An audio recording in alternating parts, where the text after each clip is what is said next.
नमस्कार, India voice पर बहुत स्वागत है आपका। मैं हूं आपके साथ प्रियंका मिश्रा। बुलेटिन की शुरुआत करेंगे।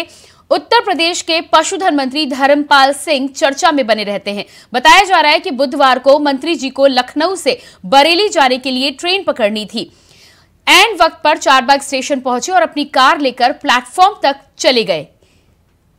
वहां से एस्केलेटर्स के जरिए आगे बढ़ गए। अचानक रेलवे स्टेशन के भीतर कार घुसने से यात्रियों में अफरा तफरी मच गई।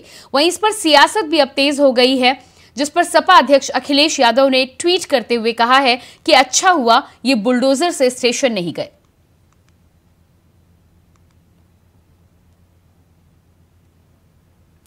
तो ये तस्वीरें आप देख पा रहे हैं, लखनऊ की ये तस्वीरें हैं, लखनऊ के चारबाग स्टेशन की ये तस्वीरें आप देख पा रहे हैं।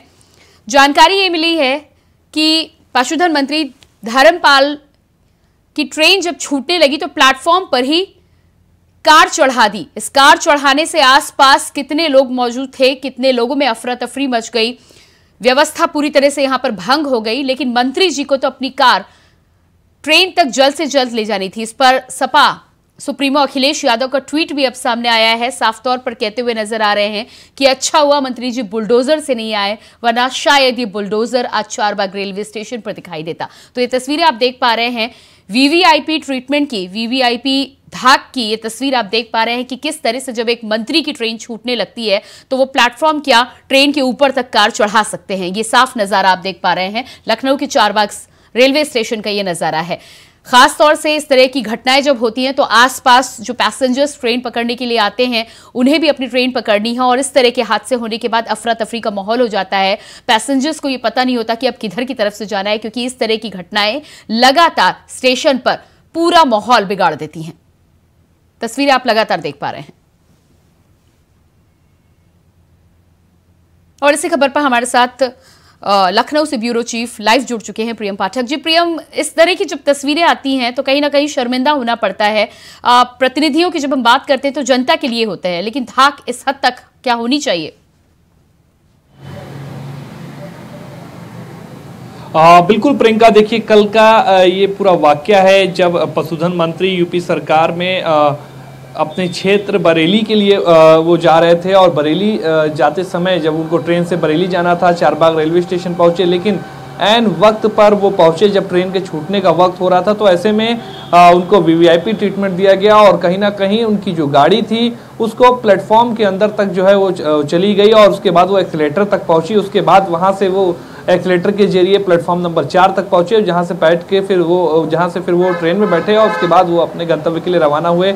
हावड़ा जो एक्सप्रेस ट्रेन है उसके जरिए इनको जाना था। मंत्री को देर हो रही थी, इसलिए रेलवे की तरफ से पूरा ये प्रोटोकॉल कह सकते हैं उसको तोड़ा गया, और जब ये गाड़ी प्लेटफॉर्म पर पहुंची तो कहीं ना कहीं अफरा तफरी का माहौल भी जो था वो थोड़ा सा देखने को मिला। जो पैसेंजर थे, जो सामान्य पैसेंजर्स थे, जो रोज या कह सकते हैं रेलवे में यात्रा करते हैं, तो उन लोगों के बीच में थोड़ा सा अफरा तफरी का माहौल बना। और उसके बाद जब मंत्री की गाड़ी मंत्री जी को छोड़कर जब वापस प्लेटफॉर्म से हटी, तब जाके स्थिति जो थी वो सामान्य हुई। तो कहीं ना कहीं कह सकते हैं इसके जरिए थोड़ा सा किरकिरी भी जो है वो साफ तौर पर सरकार की देखने को मिली कि एक तरफ जहां मुख्यमंत्री योगी आदित्यनाथ का साफ तौर पर आदेश है कि कोई भी जो व्यक्ति है वो खास नहीं होगा, सभी एक समान है, सबके लिए जो है पहले जनता है और उसके बाद में कोई मंत्री, विधायक या जनप्रतिनिधि होंगे। किसी को वीवीआईपी जो है ट्रीटमेंट लेने की आवश्यकता नहीं है। लेकिन ऐसे वक्त में इन सब निर्देशों के बावजूद मंत्री जी की तरफ से जो है साफ तौर पर कह सकते हैं उल्लंघन किया गया, और वो सीधे अपनी गाड़ी को लेकर प्लेटफॉर्म तक पहुंचे, जहां पर पहुंचने के बाद वो एक्सीलेटर पर के पास उन्होंने अपनी गाड़ी से वो उतरे, उनके जो स्टाफ था उसने गाड़ी को जो है वो अंदर तक पहुंचाया। तो ये कहीं ना कहीं एक थोड़ा सा जरूर इसका एक गलत मैसेज पब्लिक के बीच में गया है कि मंत्री हैं तो वो कुछ भी कर सकते हैं, उनकी गाड़ी कहीं पर भी जा सकती है, जबकि सामान्यतः एक प्रोटोकॉल होता है रेलवे स्टेशन का भी कि जहां तक आप गाड़ी से जा सकते हैं और उसके बाद आपको पैदल चलकर जो है वो यात्रा तय करनी होती है। लेकिन चूंकि मंत्री जी हैं और मंत्री जी सत्ता में हैं, तो कहीं ना कहीं उसकी वजह से कह सकते हैं साफ तौर पर उसकी हनक देखने को मिली, और मंत्री गाड़ी से जो है वो स्टेशन तक पहुंचे और स्टेशन के अंदर प्लेटफॉर्म पे पहुंचे। वहां से उनके जो गाड़ी पहुंची तो वो इस बात की और कहीं ना कहीं बताती है कि जो सत्ता का जो गुरूर होता है वो किस तरीके से जो है वो उभर के सामने कभी कभी आता है, और वही कहीं ना कहीं देखने को मिला। इससे पहले भी कई बार मंत्री धर्मपाल सिंह जो है वो चर्चाओं में रह चुके हैं। सांड को लेकर एक उन्होंने जो है वो बयान जारी किया था कि एक सांड की उम्र 15 से 20 साल होती है, और हमारी सरकार को अभी 7 साल हुए हैं, और हम पिछले सरकार के कामों को ही ढो रहे हैं। तो उसके बाद भी कहीं ना कहीं इस बात को लेकर किरकिरी हुई थी और कल की जो ये घटना हुई अब उस पर विपक्ष भी कहीं ना कहीं हमलावर हो गया है। खुद पूर्व मुख्यमंत्री अखिलेश यादव जो समाजवादी पार्टी के राष्ट्रीय अध्यक्ष हैं, उन्होंने बाकायदा ट्वीट किया है और उन्होंने लिखा है कि अच्छा हुआ मंत्री जी बुलडोजर लेकर रेलवे स्टेशन नहीं पहुंचे थे।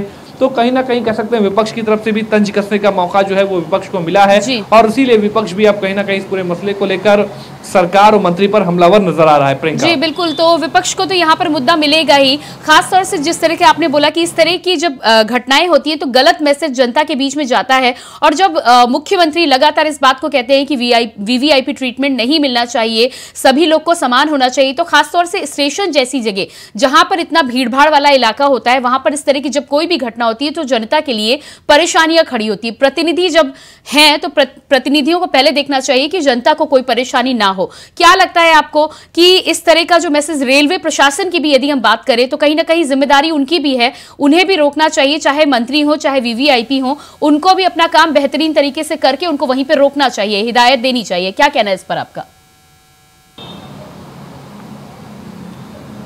बिल्कुल, देखिए इसमें बिल्कुल रेलवे की तरफ से गलती है कि रेलवे के जो जिम्मेदार थे वो आखिर उन्होंने क्यों नहीं इस चीज़ को लेकर नोटिस किया और क्यों नहीं इस बात को लेकर कोई कार्रवाई की गई। आखिर कैसे प्लेटफॉर्म जहां पर किसी भी दशा में किसी भी व्यक्तिगत गाड़ियों की जो है वो जाने की अनुमति नहीं होती है तो उस गाड़ी को वहां पर क्यों जाने दिया गया, इन सभी चीज़ों को लेकर जरूर देखना होगा। फिलहाल आगे क्या कुछ कार्रवाई जो है वो की जाती है, लेकिन जाहिर सी बात है कि कहीं ना कहीं इसकी वजह से जनता के बीच में भी एक छवि जो है वो सरकार की कहीं ना कहीं धूमिल होती नजर आई है और लोगों को बोलने का मौका मिला है। विपक्ष हमलावर हुआ, अखिलेश यादव ने इस मसले को लेकर ट्वीट किया है, तो कहीं ना कहीं जाहिर सी बात है कि वो एक चर्चा का विषय भी इस समय बना हुआ है और उसके जरिए कहीं ना कहीं किरकिरी भी जो है वो साफ तौर पर सरकार की देखने को मिल रही है। लोगों का कहना है कि चाहे आम आदमी हो या खास आदमी हो, नियम सबके लिए एक होने चाहिए।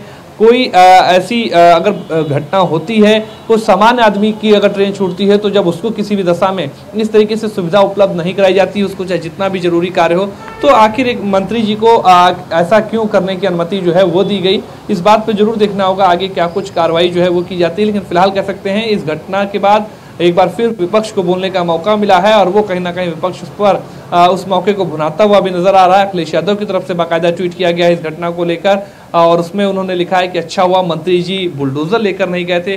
तो ये कहीं ना कहीं एक बार फिर जो है वो अखिलेश यादव की तरफ से कह सकते हैं तंज कसने का एक मौका मिला उनको और वो कसते हुए नजर भी आ रहे हैं। जी बिल्कुल, तो यहाँ पर क्योंकि 2024 में अब ज्यादा वक्त नहीं बचा है तो ऐसा यदि कोई भी मौका दिया जाएगा तो विपक्ष तो इसको मुद्दा बनाएगा ही बनाएगा। मुख्यमंत्री योगी आदित्यनाथ अक्सर इस तरह की घटनाओं के लिए सख्त नजर आते हैं और साफ तौर पर कहते भी हैं कि इस तरह की घटनाएं नहीं होनी चाहिए। क्या लगता है आपको कि इतना हाईलाइट हो जाने के बाद अब इस पर कुछ सरकार की तरफ से, मुख्यमंत्री की तरफ से आगे कुछ बयान आ सकता है, कुछ कहने सुनने में आ सकता है या कोई कार्रवाई हो सकती है? देखिए बिल्कुल इस मसले को देखना होगा कि आगे क्या कुछ इस पूरा ये मामला रहा, किन लोगों की इसमें लापरवाही थी, किन लोगों ने अपनी जिम्मेदारी को सही ढंग से नहीं निभाया है, वो जरूर देखना होगा और आगे क्या कुछ इस बात को लेकर कार्रवाई की जाती है। क्या जो जिम्मेदार अफसर हैं क्या वो इस पूरी घटना का संज्ञान लेंगे, क्या उनकी तरफ से इस पूरे मसले को लेकर कुछ कार्रवाई की जाएगी, ये जरूर अभी थोड़ा सा देखने वाली बात होगी। लेकिन कल की जो ये पूरी घटना है उसने कहीं ना कहीं कह सकते हैं कि विपक्ष को बोलने का मौका दिया है और उसी का ये नतीजा है कि अगर आप देखें तो साफ तौर पर ट्वीट भी नजर आ रहे हैं, आम लोगों के बीच में जो है वो ये चर्चा का विषय बना हुआ है। सोशल मीडिया पर कई जगह पर जो ये पोस्ट है, जो खबरें छपी हैं वो ट्रोल की जा रही हैं, तो वो कहीं ना कहीं कह सकते हैं कि थोड़ा सा जरूर नुकसानदेह है। जबकि मुख्यमंत्री योगी आदित्यनाथ की तरफ से सभी को स्पष्ट दिशा निर्देश जारी हैं कि कोई भी व्यक्ति अपना विशेष वीवीआईपी ट्रीटमेंट जो है वो नहीं लेगा, हम पब्लिक के लिए पहले हैं और खुद के लिए बाद में होंगे। तो इस तरीके के निर्देश उनकी तरफ से हैं, कोई वीवीआईपी प्रोटोकॉल की बात नहीं कही जाती है और ऐसे में इन नियमों को ताक पर रखकर इस तरीके से मंत्री का वहां पर पहुंचना अपने आप में बताता है कि किस तरीके से कितना सजग हैं जनप्रतिनिधि अपनी जनता को लेकर। चूंकि जब ऐसी गाड़ी वहां पर एकदम से पहुंची तो अफरा तफरी का माहौल बचा, जो सामान्य पैसेंजर्स थे उनके बीच में हड़बड़ी मची, उनके लिए हैरानी की बात थी कि प्लेटफॉर्म पर एक वीआईपी गाड़ी कैसे आती है और वहां पर फिर मंत्री जी उतरे और जब वो गाड़ी वहां से वापस गई तो उसके बाद स्थिति सामान्य हुई। जी बिल्कुल प्रियम, इस तमाम जानकारी के लिए आपको बहुत बहुत शुक्रिया। तो लगातार जिस तरह से मंत्री जी की धाक नजर आई है उस पर समाजवादी पार्टी की तरफ से वार किया जा रहा है। छत्तीसगढ़ में केंद्रीय एजेंसी के रायपुर में मुख्यमंत्री भूपेश बघेल के राजनीतिक सलाहकार विनोद वर्मा के ठिकानों पर हुई छापेमारी को लेकर गुरुवार को विनोद वर्मा ने प्रेस कॉन्फ्रेंस कर बीजेपी पर निशाना साधा है। उन्होंने क्या कुछ कहा, आप भी सुनिए। और इसको मैं पुख्ता आधार पे कह रहा हूं, जो बयान ईडी ने मुझसे लिया है उसमें भी मैंने ये दर्ज करवाया है कि आप मुझे प्रताड़ित कर रहे हैं और जो कुछ भी आप कर रहे हैं वो लूट है और रहजनी है, रॉबरी है, डकैती है।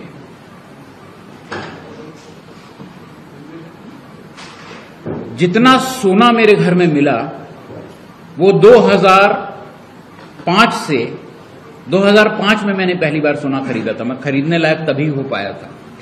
और 2005 से 2023 तक जितना भी सोना खरीदा उसका एक एक का बिल मैंने प्रोड्यूस किया है। एक एक बिल, सिर्फ एक गहने को छोड़कर जो मेरी पत्नी को उसकी शादी में मिला था उसका बिल मेरे पास नहीं था। उसके अलावा पूरा बिल मैंने प्रोड्यूस किया। उसके अलावा 6 अतिरिक्त बिल मैंने दिए। जो शादियों में भांजे की शादी हुई तो उसकी बहू को देने के लिए जो गहना खरीदा, और किसी भतीजे की शादी हुई तो उसके यहां देने के लिए जो सोना खरीदा उसका बिल दिया। इसके बावजूद ईडी सारा गहना जब्त करके ले गई कि आप इसका पुख्ता सबूत नहीं दे रहे हैं कि ये गहना कहां से खरीदा। पूरा बिल मैंने प्रोड्यूस किया और वो जो बिल प्रोड्यूस किया है तो ये जो कागज उन्होंने मुझे जाते हुए दिया है उस कागज में पूरे का विवरण है। उनकी अपने कागज में विवरण है कि कितना सोना हमने खरीदा और कितने का बिल प्रोड्यूस हुआ। ये लिखा हुआ है इसमें कि इतने का बिल प्रोड्यूस हुआ, इसकी वैल्यू इतनी है। जब मैंने पूछा कि आप अलाउंस कितना है, कितना गहना रख सकता है कोई घर पे, तो बोले वो सब आईटी एक्ट में है, ईडी एक्ट में नहीं है। आप मुझे संतुष्ट नहीं कर पा रहे हैं। तो मैंने कहा संतुष्ट कैसे कर सकता हूं, ये सारे बिल मैं आपको प्रोड्यूस कर रहा हूं। उन्होंने कहा इस बिल को आपने पे कैसे किया है उसका सबूत आपके पास नहीं है। तो भारतीय कानून में पहली बार ये प्रावधान जोड़ना पड़ रहा है कि अगर आप कोई चीज बिल से खरीदते हैं, कच्चे में नहीं खरीदते हैं, नगद से नहीं खरीदते हैं, तो उस बिल के पेमेंट का मोड भी आपको सुरक्षित रखना पड़ेगा। सीआरपीसी को नए सिरे से डिफाइन कर रहे हैं। लखनऊ में सीएम योगी आदित्यनाथ ने जनता दरबार लगाया। इस दौरान उन्होंने प्रदेश भर से आए लोगों की शिकायतें सुनी। आपको बता दें कि सीएम ने दरबार में सभी फरियादियों की फरियाद सुनी और मौके पर ही अधिकारियों को प्रभावी निस्तारण के निर्देश दिए। सीएम योगी लगातार आम लोगों से मिलकर उनकी शिकायतों को निस्तारित करने के प्रयास में लगे रहते हैं।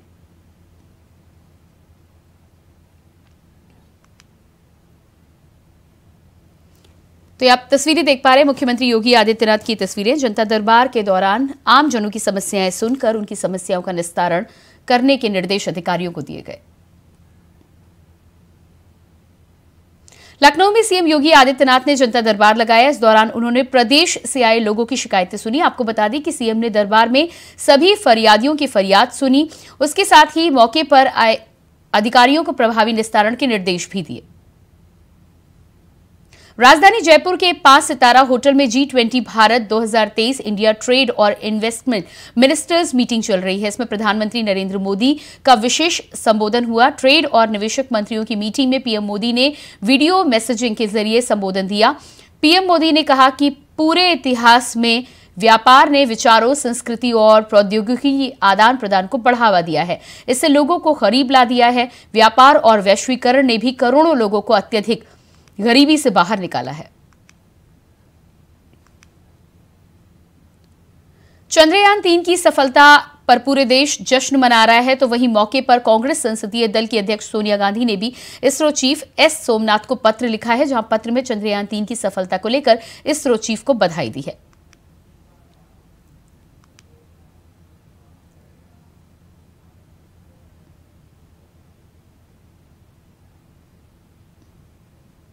अमेरिका में भारतीय समुदाय के लोगों ने न्यूयॉर्क के टाइम्स स्क्वायर पर चंद्रयान 3 की सफल लैंडिंग का जश्न मनाया। बता दें कि हमारे देश के वैज्ञानिकों ने वो कर दिखाया है जो दुनिया में अमेरिका, चीन जैसे तमाम बड़े देश भी नहीं कर पाए। भारत का चंद्रयान जैसे ही चंद्रमा के दक्षिणी ध्रुव की सतह पर पहुंचा तो ये इतिहास रचने वाला विश्व का पहला देश भारत बन गया। तो वहीं देश से लेकर विदेशों तक भारतीय इसका जश्न मना रहे थे, जहां न्यूयॉर्क के टाइम्स स्क्वायर पर भी चंद्रयान 3 की सफल लैंडिंग का जश्न खूब उल्लास और धूमधाम से मनाया गया। चंद्रयान 3 पहुंचकर भारत अब दुनिया के अंदर पहला देश बन गया है, लेकिन हम वासुदेव कुटुंबकम में भरोसा करने वाले, उस सिद्धांत को फॉलो करने वाले लोग हैं। One earth, one family, one future. तो ये केवल भारतवासियों के लिए, 140 करोड़ भारतवासियों के लिए गर्व की बात नहीं है, बल्कि ये पूरे विश्व के लिए गर्व की बात है कि भारत ने चंद्रयान 3 को चंद्रमा पे पहुंचाया है। जहां तक 140 करोड़ भारतवासियों की बात है, तो ये हमारी वैज्ञानिक सोच और प्रतिभा की जीत है। ये मैं अप्रवासी 4 करोड़ अप्रवासी भारतीयों की ओर से न्यूयॉर्क के टाइम्स स्क्वायर पे खड़ा होकर देश के यशस्वी प्रधानमंत्री श्री नरेंद्र भाई मोदी साहब को बधाई देता हूं, साधुवाद देता हूं कि अंडर हिज एबल लीडरशिप ये संभव हुआ। बात यही खत्म नहीं होगी।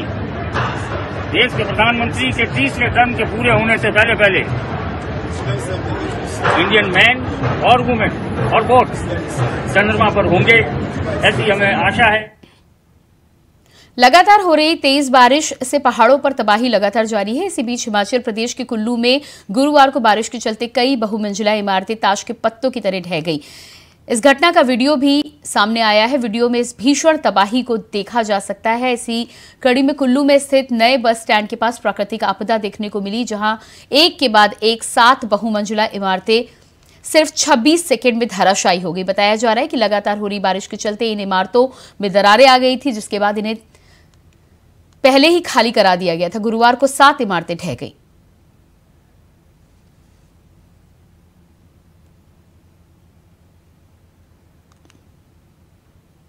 और इसके बाद बात करेंगे अगली खबर की। भारतीय कुश्ती संघ को बड़ा झटका लगा है। भारतीय कुश्ती संघ की सदस्यता निलंबित हुई है। चुनाव ना कराने के कारण सदस्यता हुई निलंबित। भारतीय कुश्ती संघ को बड़ा झटका। भारतीय कुश्ती संघ को बड़ा झटका। भारतीय कुश्ती संघ की सदस्यता निलंबित। चुनाव ना कराने के कारण सदस्यता निलंबित। चुनाव नहीं होने की वजह से WFI की सदस्यता रद्द। चुनाव ना कराने के कारण सदस्यता निलंबित। चुनाव नहीं होने के कारण WFI की सदस्यता रद्द।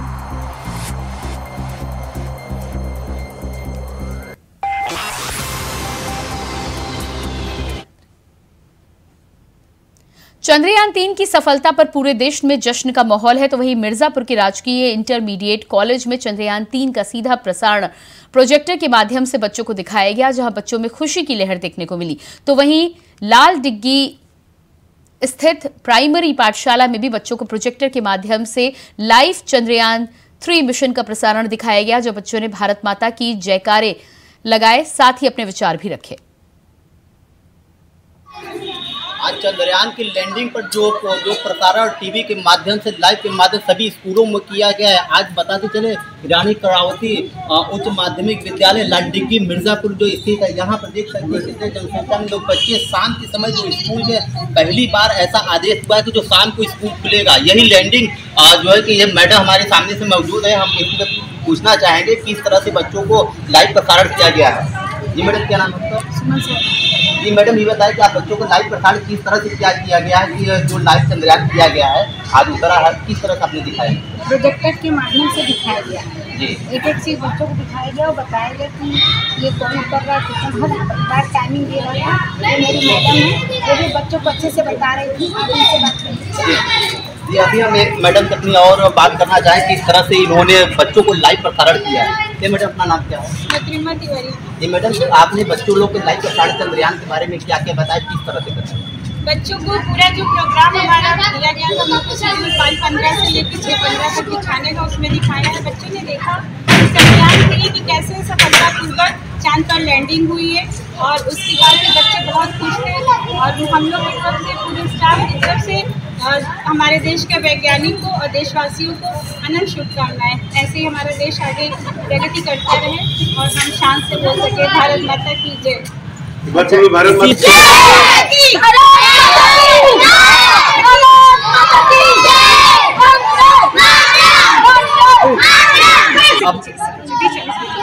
अब हम छोटे मोटे जो नन्हे मुन्ने बच्चे हैं जो स्कूल में लाइव प्रसारण के लिए आए हुए हैं, आज हम छोटे छोटे बच्चों से पूछना चाहेंगे कि जी क्या नाम है आपका?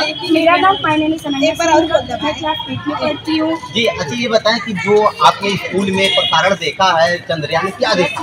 हम लोग देखिए इतने दिन से वैज्ञानिक लोग बहुत ज़्यादा मेहनत किए, मतलब बहुत ज़्यादा हर एक लोग को उसमें उपस्थित थे। आज हम लोग की मैम, टीचर, गाइड सभी बच्चे उपस्थित हुए हैं स्कूल में इस कार्यक्रम को देखने के लिए। मेरे स्कूल में प्रोजेक्टर है, उसी पे हमारी मैम दिखाई है और उसके बारे में हम लोग को समझाई भी हैं।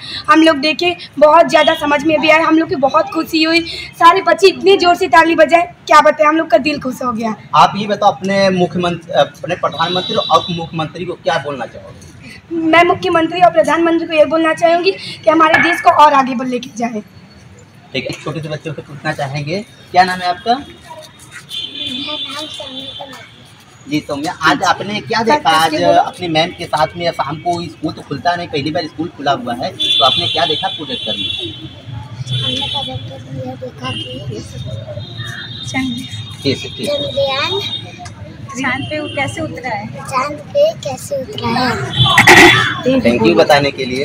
अब हम एक और मेरा छोटा सा नन्हा मुन्ना बच्चा से भी पूछना चाहेंगे, क्या नाम है आपका? अच्छा, आपने क्या देखा है आज प्रोजेक्टर में? शर्मा रहे। अभी हम दूसरे पीछे जाकर एक नन्हे मुन्ने बच्चे से पूछेंगे, क्या नाम है आपका? क्या देखा है आपने आज यहाँ पर आके स्कूल में? और किसने दिखाया आपको? किसने बुलाया था स्कूल में शाम को? मैम ने बुलाया। ठीक है, थैंक यू।